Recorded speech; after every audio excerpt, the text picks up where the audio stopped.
Oh god, what is this? Oh, Okay, play so some hopscotch. hey, it's me, Topi Inc. I know you're looking at a white screen right now, but I have a confession to make.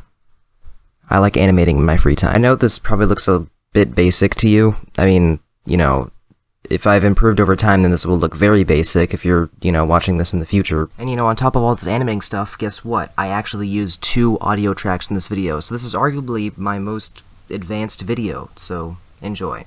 By yours truly. I really like it if you don't jump scare me. Oh no, don't worry, I won't for right now. Hide and Shriek is a game about 2 ghosts who are invisible to each other, and, well, why do I keep saying frick me. Hide and Shriek is about 2 things. One of them is scaring the frick out of your opponent.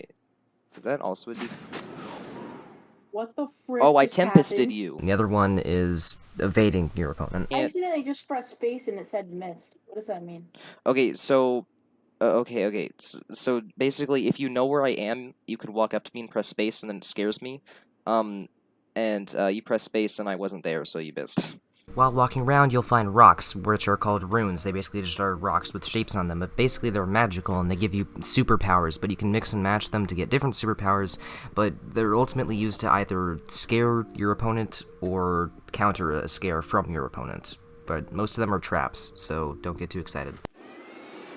What in the world just happened? I don't know. It said I tricked you? Did you step in one of my traps? I don't know.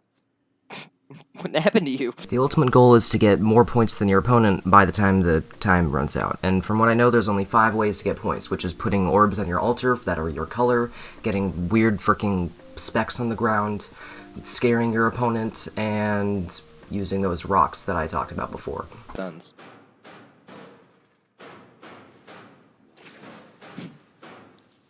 What is going on? I trapped you, bro. About scaring your opponent. Oh, ouchies. I'm so sorry. If you scare your opponent 3 times in a row, then that technically kills them, and then you automatically win the entire game, so you don't even have to worry about points then. Conjure a hidden... Skip it about another thing. What is that? What in the world just happened to me? Remember how I said that you're invisible to one another? Well, what if I told you that there's 2 ways you can become uninvisible, which are being stuck in a trap or sprinting? Then you'd look like a freaking blue ghost orb that's vulnerable to being scared.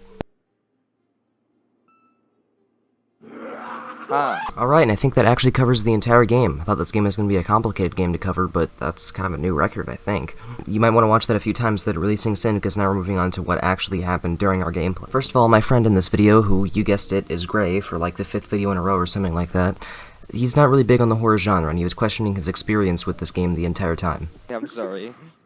It's fine. It's part of the game, I guess. Played this Why are there game. so many red orbs but no blue orbs? Why is there a bell following me? And why are you there?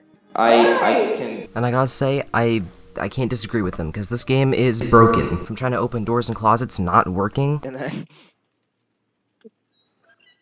why doesn't it open sometimes? That's annoying. To spawning literally right next to each other. I spawned right next to a hopscotch. I spawned right next to a... Wait. I spawned right next to you. I just saw you pick up a rock. But that doesn't take away the fact that this game is really fun. Can we not play this game? Okay, well maybe not for Gray, but that's probably why I ended up winning in the first place. Okay.